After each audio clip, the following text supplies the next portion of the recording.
Good morning and welcome back to another episode.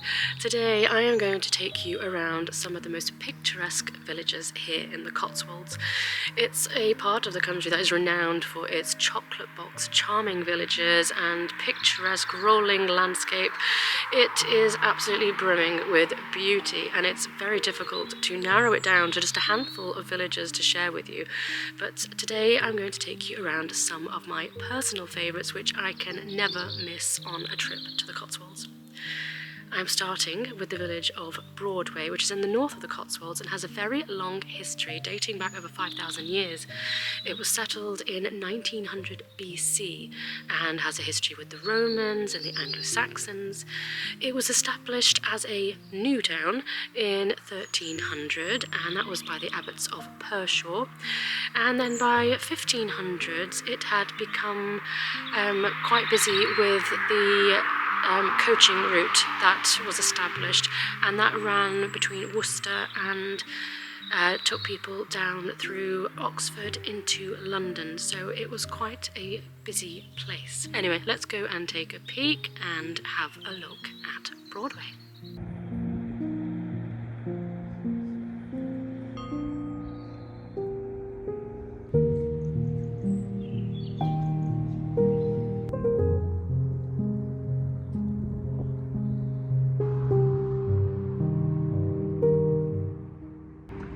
So this is Broadway High Street.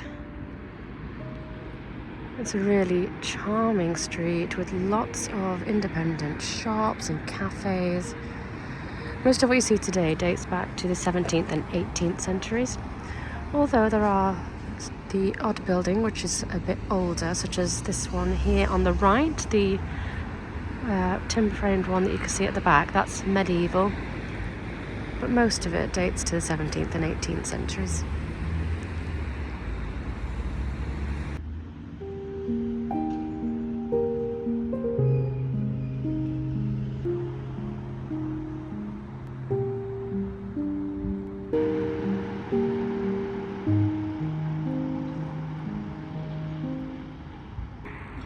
Broadway is home to a couple of fantastic hotels, some of the best in the Cotswolds. The Broadway is a good one. There's the Dormy, and the Lacock Arms is probably the most famous. That is absolutely spectacular.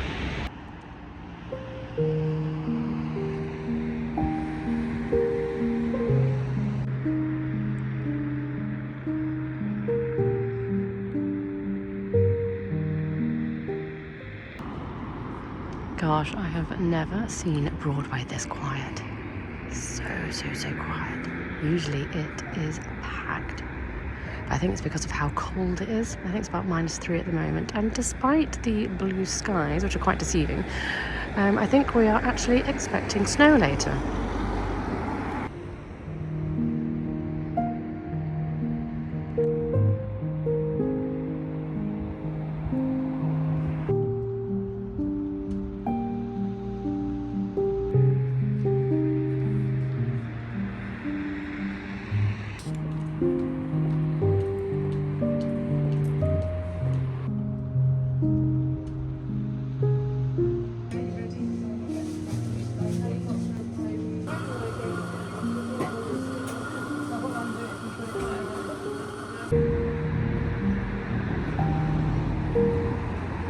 I just popped into Leaf and Bean to get a cup of coffee just to warm my hands through.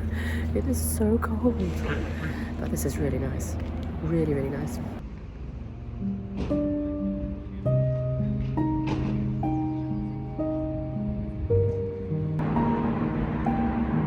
Look at this beauty.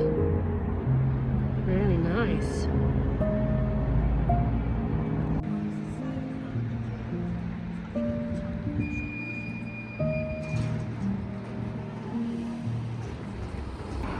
And here is the Lacock Arms, one of the most famous Cotswolds hotels. It's a superb place to come and stay. I can highly recommend it. It's got wonderful interiors and all these fabulous fireplaces with roaring fires, just perfect for this time of year.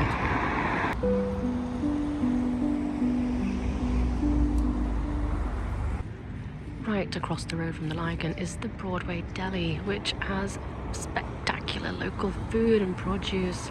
If you're coming to the Cotswolds and you want to have a picnic, pop in here and pick up a few supplies because it's so good. I might actually pop in and get myself a toasty to eat because I am starving. I've not had breakfast yet.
Got myself a toasty. Oh, this smells so good. Pesto and cheese.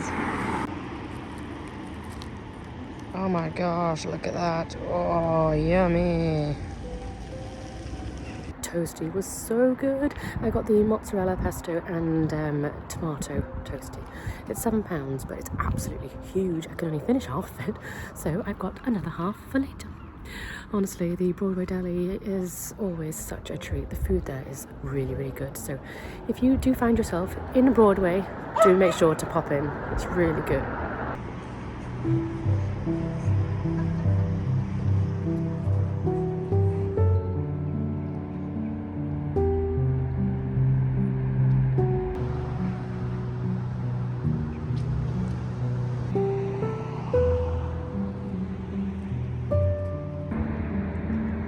Still got their Christmas decorations up. How lovely.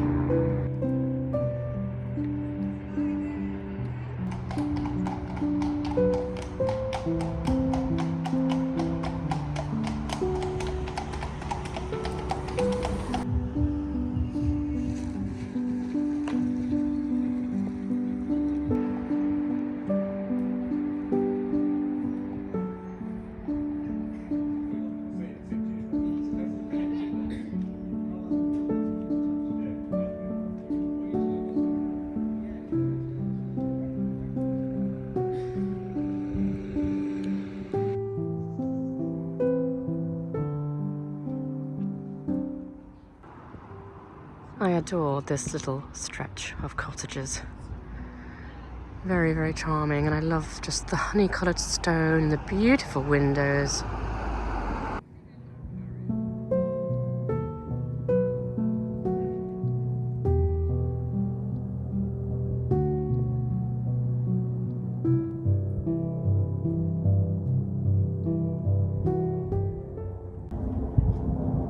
Honestly, such a charming street. Wouldn't you agree?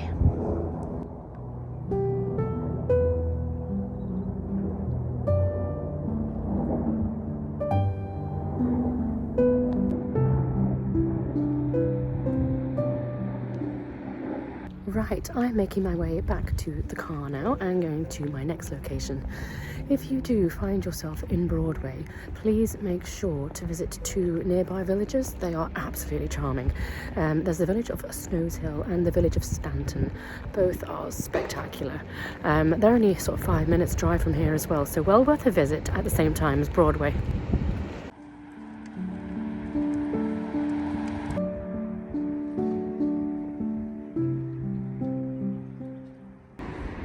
How sweet is the porch and this fence around this lovely townhouse. Very cute.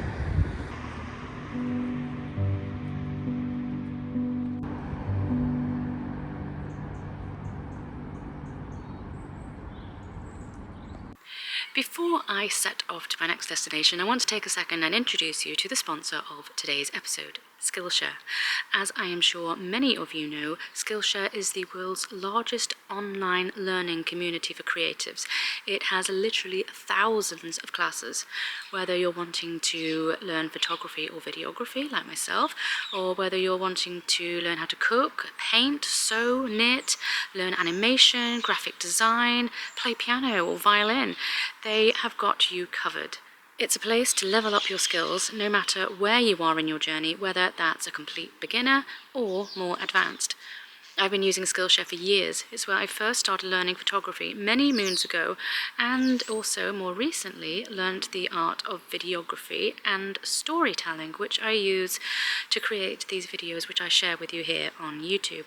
So whatever it is that you want to get better at, or new skills you want to learn, if you want to put some time into investing in yourself and your skills and get more creative this year, make sure to take advantage of a whole month of unlimited free learning with Skillshare. It's a platform designed by creatives for creatives, offering classes taught by industry experts. One of my favourite classes is with photographer Marta Marie Forsberg. She is Norwegian and relocated here in the English countryside, and she uses Skillshare to teach her unique brand of lifestyle and food photography, and she teaches the art of capturing inspiring visual stories, an element that I try to incorporate here into my weekly vlogs with you all. But she is one of thousands of industry experts that are on Skillshare teaching their own unique tools and techniques. Skillshare is a fantastic platform to develop your creative skills this year. The first 500 people to use my link will get 1 month free trial. I will pop the link on screen and also in the description box below.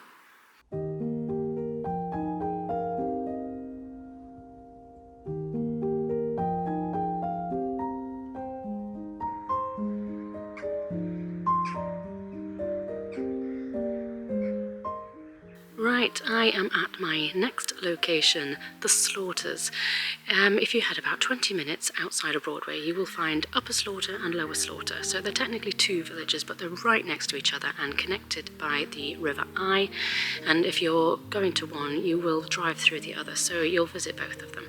They're both very charming small places with lots of cottages, honey-coloured cottages. They're just absolutely picture perfect. There's a ford in both of them. It's just really, really nice and quiet. And as macabre as the name sounds, the Slaughters, there's actually nothing untoward about these little villages. The name comes from an old Saxon, is it Saxon or Anglo-Saxon? An old English word called slaughter, S-L-O-H-T-R-E, which means muddy place, and that's because of the river that goes through them. Right, let's go have a look.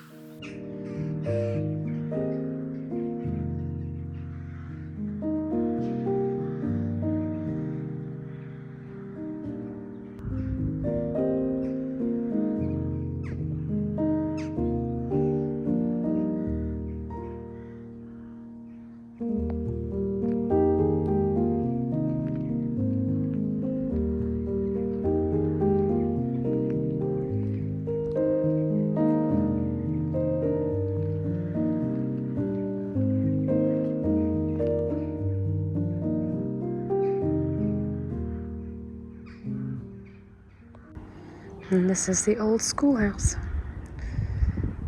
How cute. I wonder how many pupils they had in there. Look, they've still got the old school bell.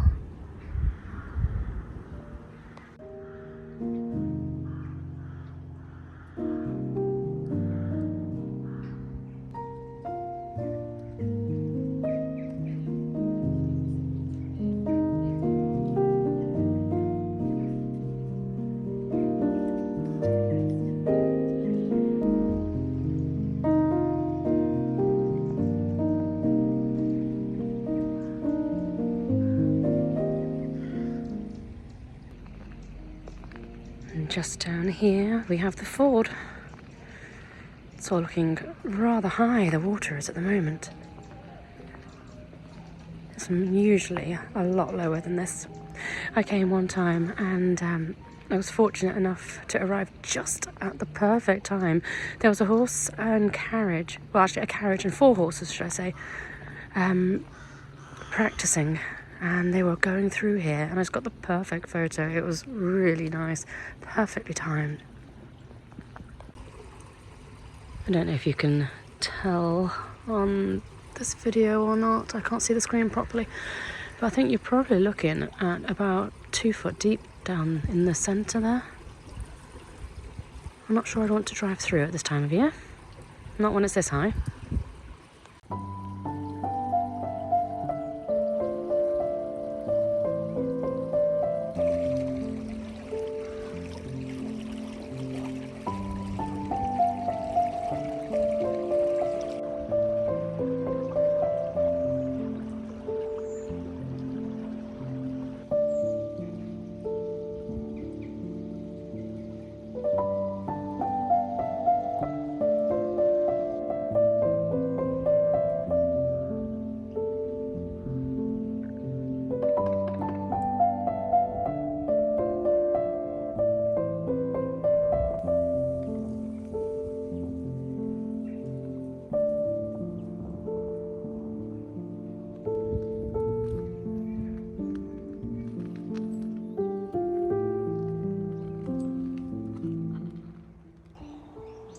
And that is about it for Upper Slaughter.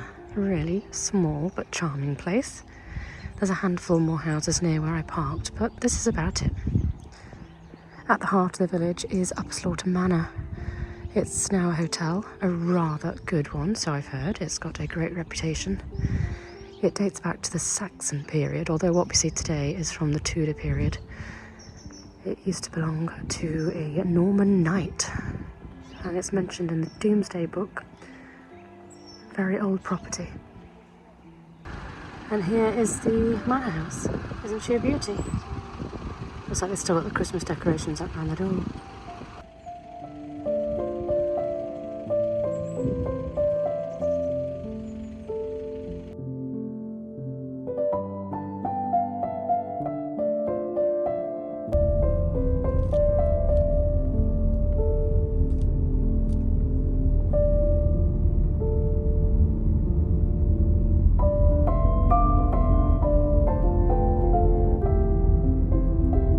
Just here at the end of the village is a pub. It's the only place to get food while you're in the slaughters because there's no shops or other pubs. Upper Slaughter doesn't have anything.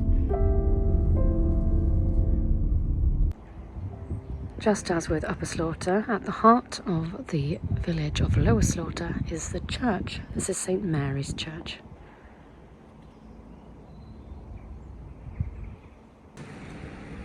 Here is the village pub, the Slaughter's Country Inn, the only place to eat in either Upper or Lower Slaughter. Upper Slaughter has no pub or shop. Lower Slaughter has no shop, but at least it does have the pub, which is really nice to sit at during the summer months when it's lovely and warm and just take in the views.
Just over there you can see the old mill. There's been a mill on that side since at least the Domesday Book, which was 1086. It's still in use today. I believe it's a museum, but if you go to the cafe there, probably in the summer months, not so much now because it's absolutely freezing, they sell really, really good hand-churned ice cream.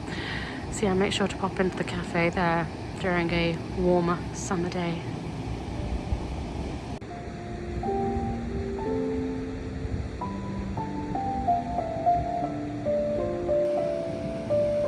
And a cute little doggy out for a walk.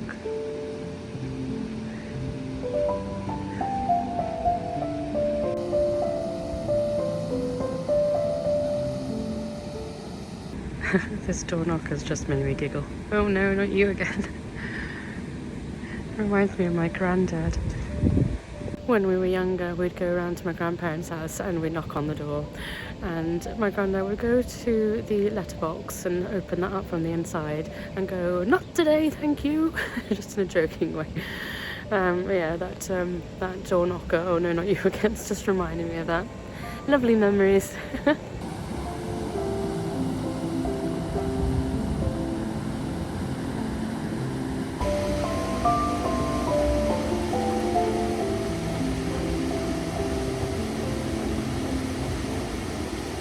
Look at that beautiful winter light. That's one thing I really, really love about winter. It's just the magical golden light. I really am desperate to get to Venice because the light there at this time of year is incredible. Until then, I'll enjoy the picturesque Cotswolds countryside light.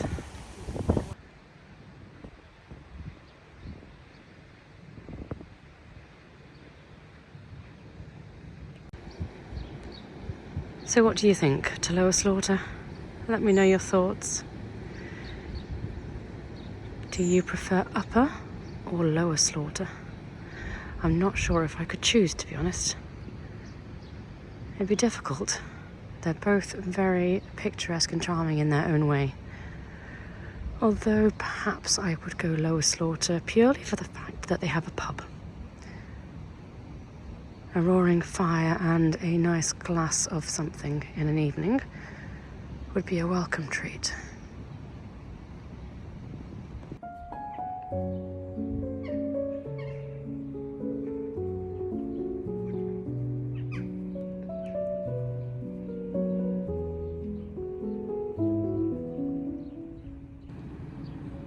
How peaceful and quiet is this? This is what I enjoy about visiting the Cotswolds in the winter. You really do get it all to yourself.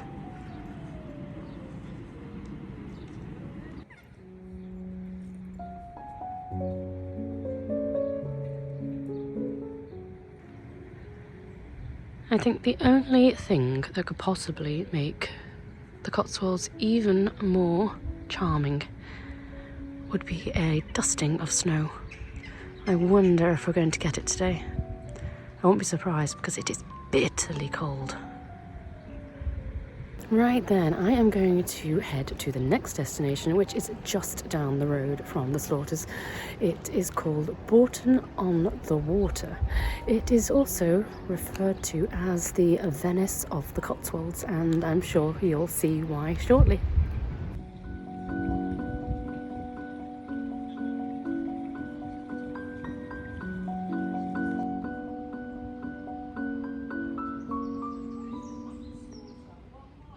I am at my next destination, which is Little Venice, otherwise known as Bourton-in-the-Water. It's a really popular place to come here in the Cotswolds. It's a village that is built up around the river, which runs through the centre of it.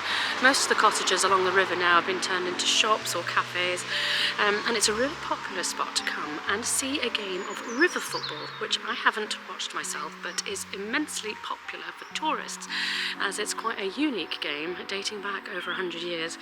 I'll have to see when it's on this year and bring you to have a look. But for now, let's go and have a little wander around Little Venice here in the Cotswolds. Gosh, look how high this water is. It's about ready to burst over.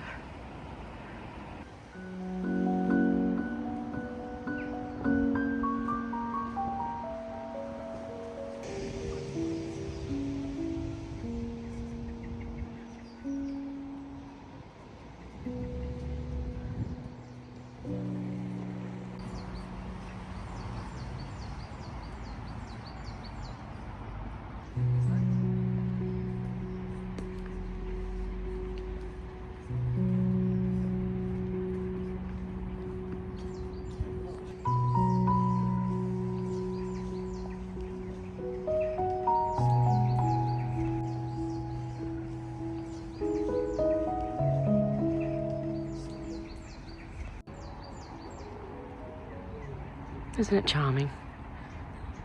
There's a number of these bridges which cross the water. Pretty as a picture. I really do enjoy it here. As I say, there's loads of shops and restaurants and cafes, tea rooms that we've just passed. There's numerous tea rooms, lots of pubs. It's just a really, really nice place to come to enjoy a bit of shopping. Oh, look at that pussycat. Heidi would love that cat. Oh my god, let me see if I can catch the cat. I found the cat. Oh, Heidi will be happy. I'll have to show her when I get home. Aren't you so pretty? Oh, yes, you are. Oh my gosh, you're so soft. You're like silk.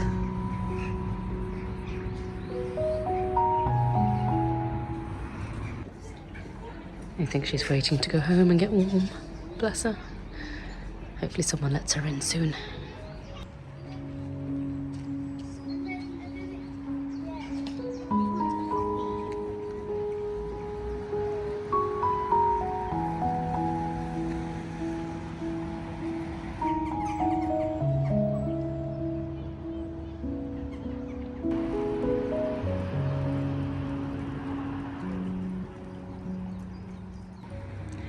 In the summertime, people will be sat all along the riverbanks here with their picnic blankets, and all the children will be in the water here, just splashing about, having fun.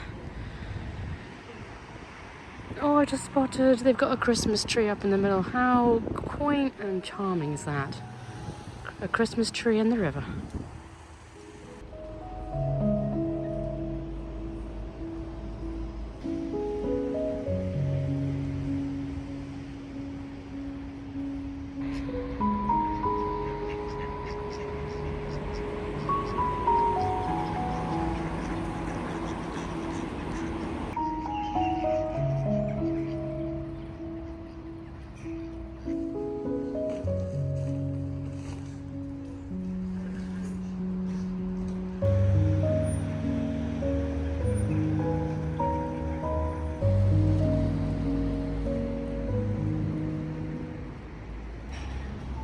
If you come to Bourton-on-the-Water, Bakery on the Water is an absolute must. They do such good food. Amazing cinnabons. I remember them doing a particularly good croissant filled with ham and cheese. And they also do a really good cream tea. Next door to Bakery on the Water is this pub, the Duke of Wellington, established in 1876. Now, I don't remember much about the food when we ate here. I don't know if that's a good thing or a bad thing. But I do remember that they had a really fabulous roadside garden suite to enjoy a drink with.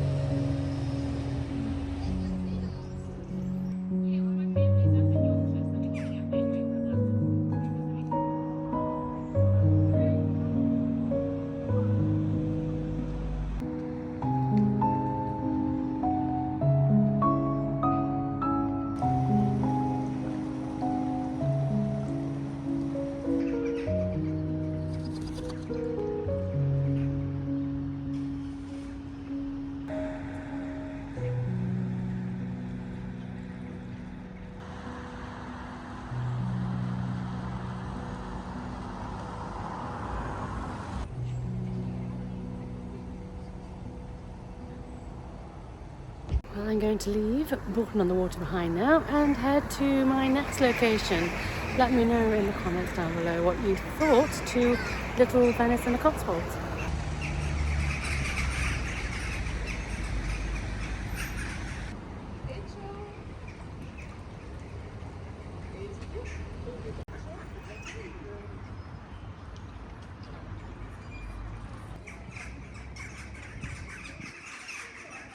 My next village requires no introduction. I'm sure you will know what it is before I even have to name it.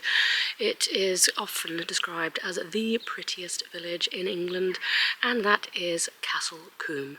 You'll have seen me share it lots of times before, and it is just as pretty as it looks. It's honestly breathtakingly beautiful and trapped in time. There's no satellite dishes, there's no TV aerials. It is just how it would have been hundreds of years ago. Let's go down and take a look.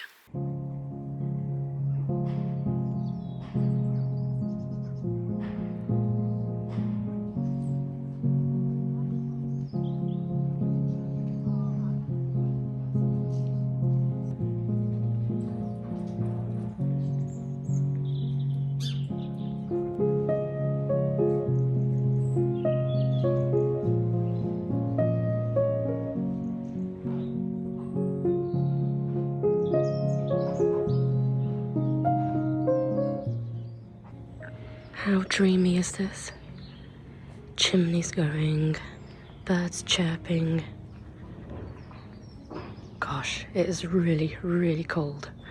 We still haven't had snow yet, but it's incredibly frosty here in Combe.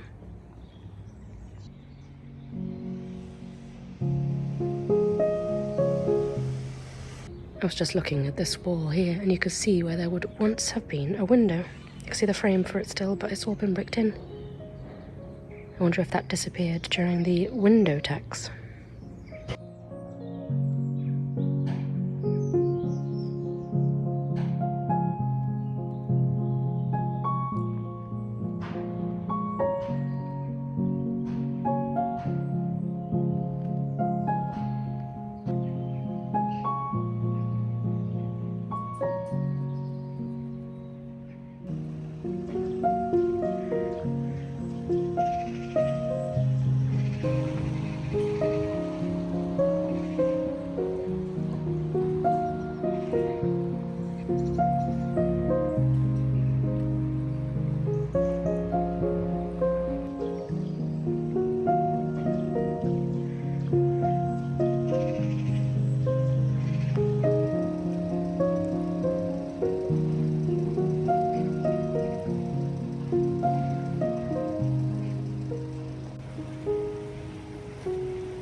The old post office.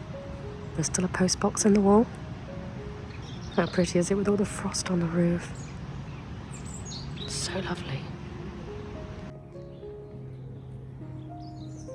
Honestly, the epitome of a chocolate box English countryside village. Trapped in time, no TV aerials, no satellite dishes, as I said.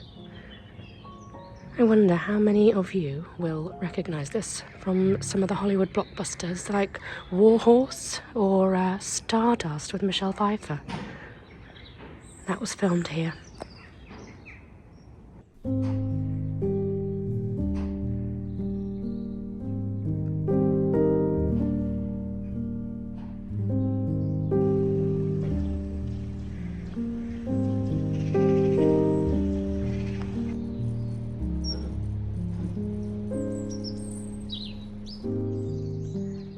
Just there in front of us is the old market square.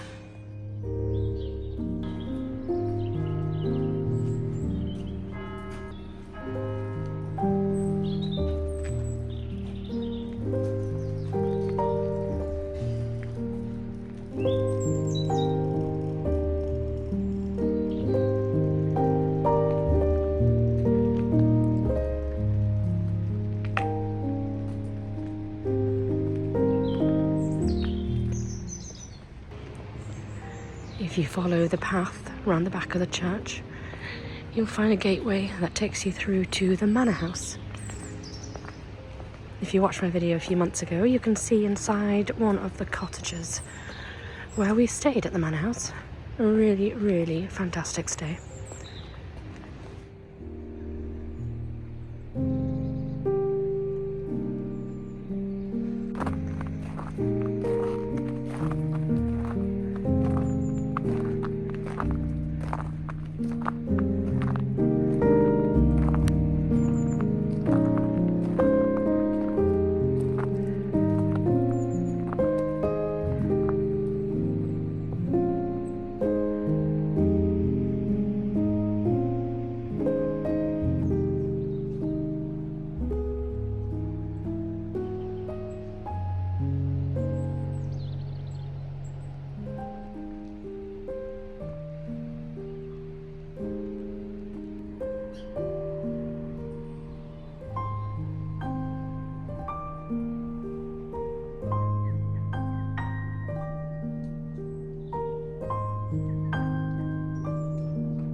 I've left Combe behind and I have driven 7 miles to the village of Lacock, which is very similar in style to Combe, the same coloured houses and cottages. It's also a place where satellite dishes and TV aerials are not allowed, so it looks as it would have done 200 years ago. In fact, Lacock dates back over 2,000 years and it was settled by the Saxons. They are the ones who gave it its name. I'm not sure how they pronounced Lacock at that time, but the word was Lacuc, which meant little stream. You might recognise Lacock as being in the Harry Potter movies. It was home to Godric's Hollow and Harry Potter's parents' house. There's also the house where Professor Slughorn hid out, and it's also home to Lacock Abbey. Now, Lacock Abbey dates back about 800 years. It was a nunnery and then it was turned into a family home. It's also where the first photographic negative was produced in 1835 by William Henry Fox Talbot.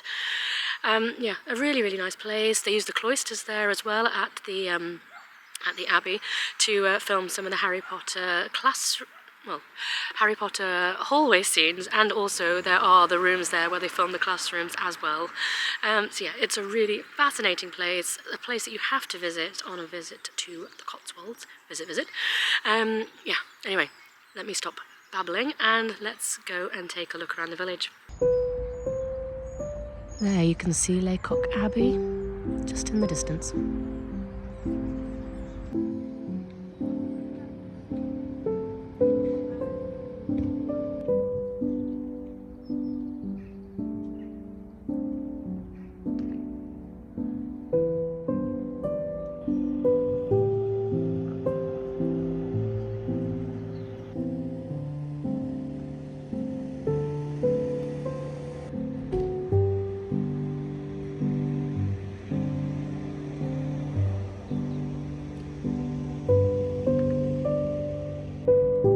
This large building here is an old medieval tithe barn, one of the finest examples in England.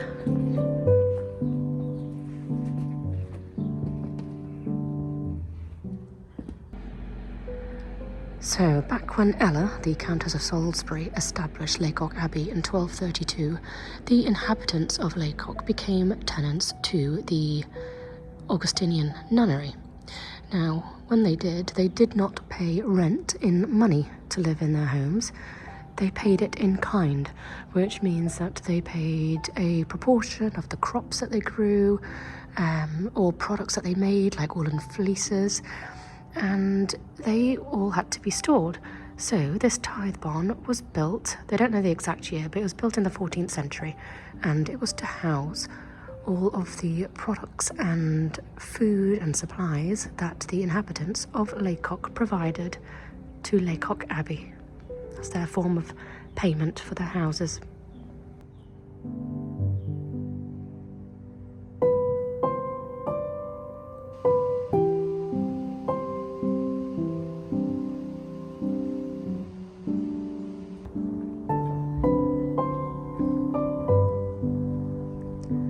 Is this the cutest bakery you ever did see?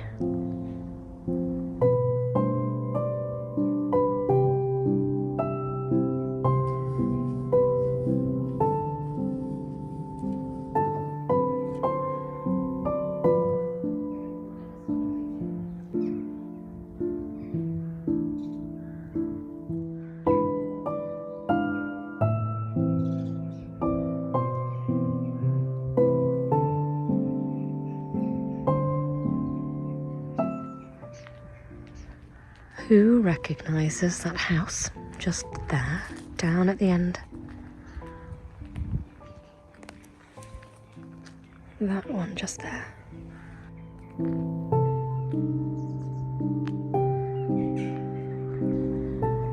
It's Harry Potter's parents' house.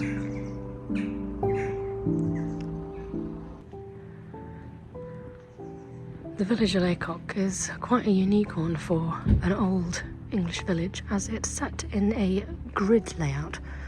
There's 4 streets that make up a square, which is quite unusual, as I say, for English villages.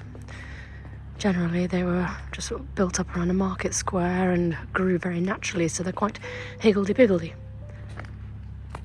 But not Lacock.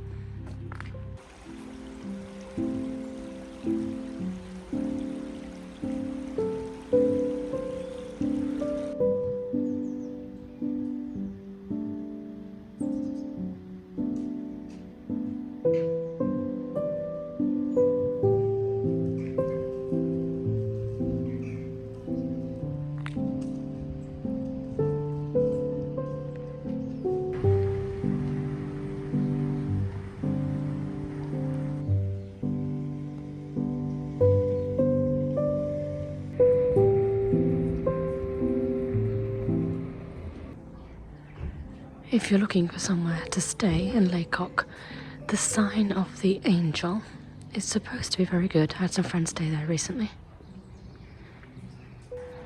And, of course, it is brimming with character, as you would expect. They've got 5 ensuite bedrooms.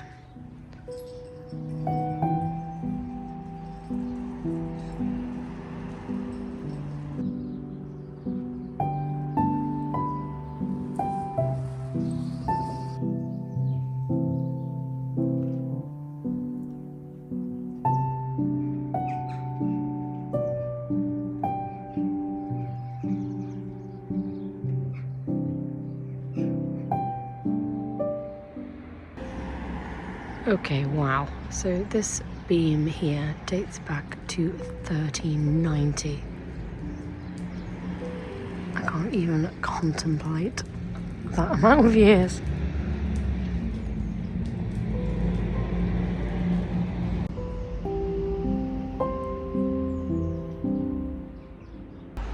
Look at the way those windows lean into the house. Can you see just those two there? Be interested to know how old they are. This is one thing I love about all the small villages in the Cotswolds. Combe has one as well. All these honesty boxes where you can pick up local produce. The stall on the wall. It's got fudge, fruit curds, seasonal jams, chutneys, Lacock honey. I might pick up some supplies and put together a little box for you and perhaps put that up for one person to win, and I will ship that out for you. Right, what shall I get?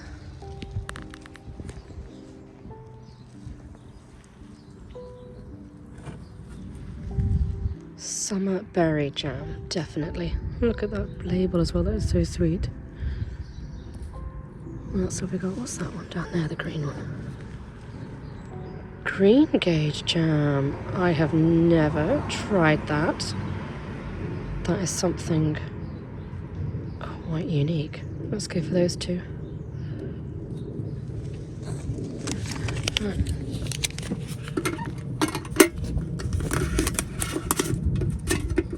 There we go. Right then, so I picked up some summerberry jam and some green gauge jam, something quite unique. What I will do is I'll put a little hamper together, and all I ask is that you leave a comment down below.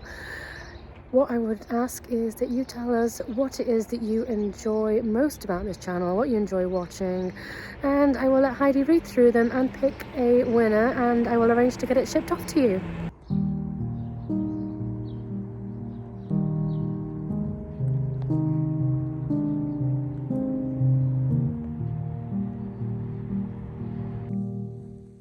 I've just come into this shop. The smell of it lured me in.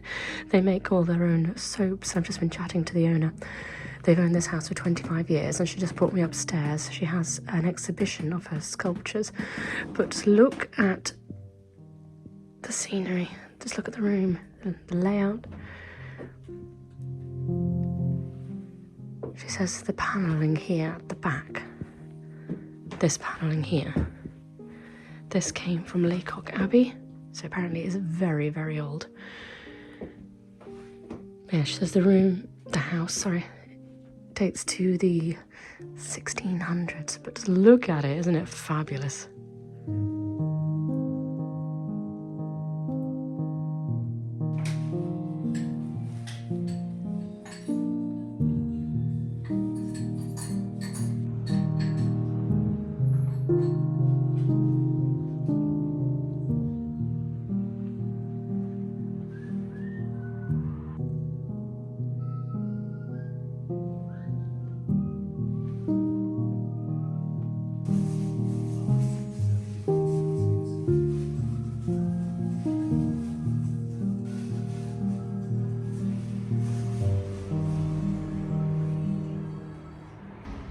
I've just been into here, quintessentially English. I did originally go in the front door by accident. I didn't realise that wasn't the shop. I went into that door just over there, but that's the home. Anyway, lovely couple. They make all this stuff by themselves, and I've picked you up a beautiful piece of rose soap, which will be going into the hamper.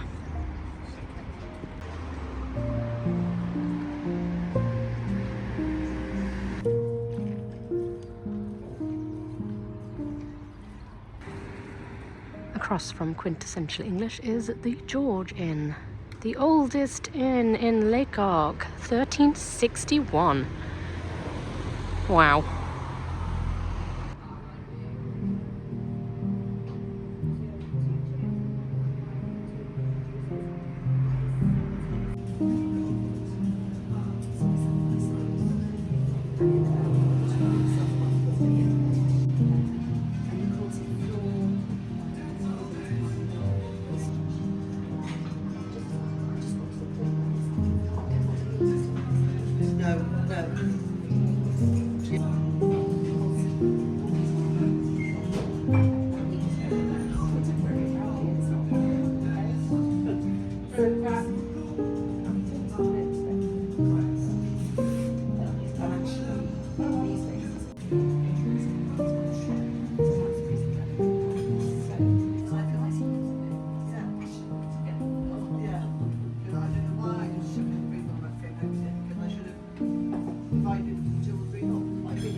I have just hidden away in the George and had a bite to eat and just retreated from the cold with a nice hot coffee. It was really nice, actually, just sat by the fire. And wasn't that, sorry, I'm distracted, all the children are out on their break, that's all I can hear. Wasn't that interesting? The dog wheel. I have never heard of such a thing, using a dog wheel to turn the spit on the fire to keep your meats roasting evenly. Really fascinating. Never seen that before. Hopefully you'll be able to hear me all right over all the kids screaming in the playground, bless them. Lacock has been used as the film set for so many movies, from Fantastic Beasts to Pride and Prejudice, Emma, absolutely loads of things, Wolf Hall. I don't know if any of you are fans of Pride and Prejudice, the 1995 BBC adaptation, the best one. But you might recognise this street as Meryton, and the Red Lion pub just at the end there was used for the exterior of the assembly rooms in Meryton.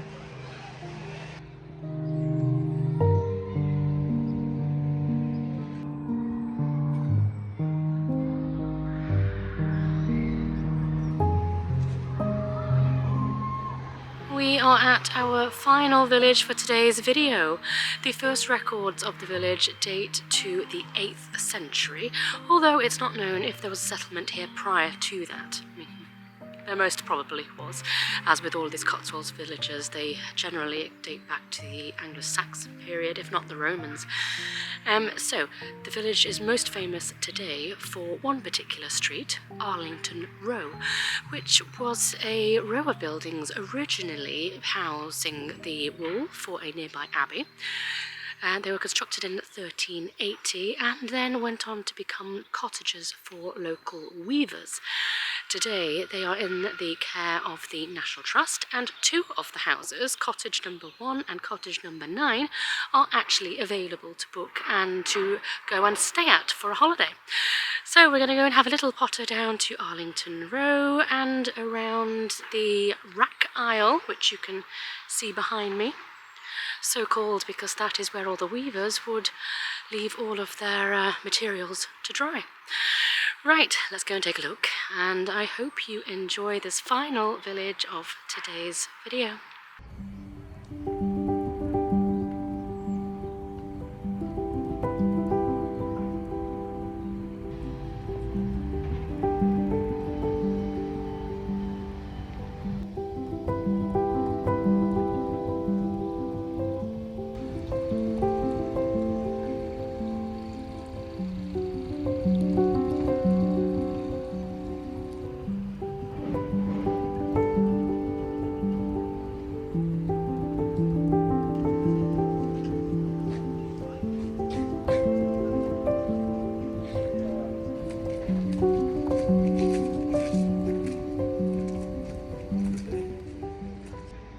In this little cottage here at the top of Arlington Row lived an elderly gentleman. I'm not sure if he still lives here or not, but he used to have a yellow car which would always be parked outside of the front of his house. And with it being at the top of Arlington Row, as you can see here, here's Arlington Row and all the cottages. Everyone will try and get their shots looking up the street with all these beautiful cottages, and at the end would be this yellow car, which annoyed lots of tourists, and his car ended up getting vandalised, which is an absolute horror. So in solidarity, people standing up for this man and how his property had been abused, there was a rally of yellow cars which drove all the way along the main street here, just completely blocked the road up, full of yellow cars. It was amazing. I'd love to know if he still lives here. Either way, the yellow car disappeared shortly after. He sold it.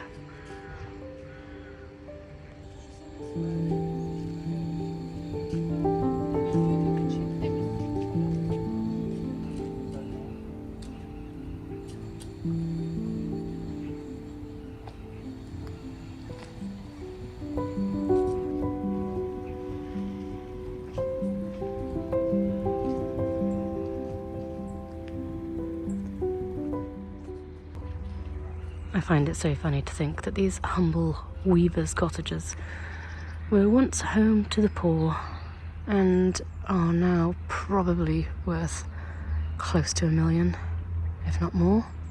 I'm not sure of the property prices around this area, but I'd imagine on the street they'd be worth a lot of money.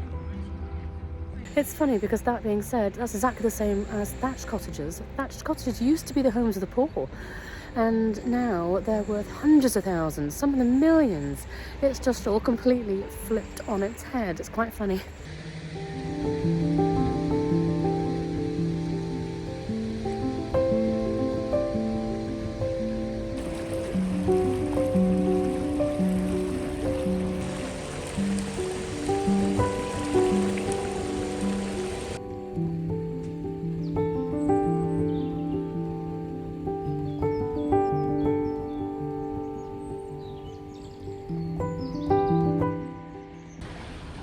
If you're looking for somewhere to stay in Bibury, this is the Swan Hotel, which is quite a sweet place. Located just over the bridge and only a couple hundred yards from Arlington Row.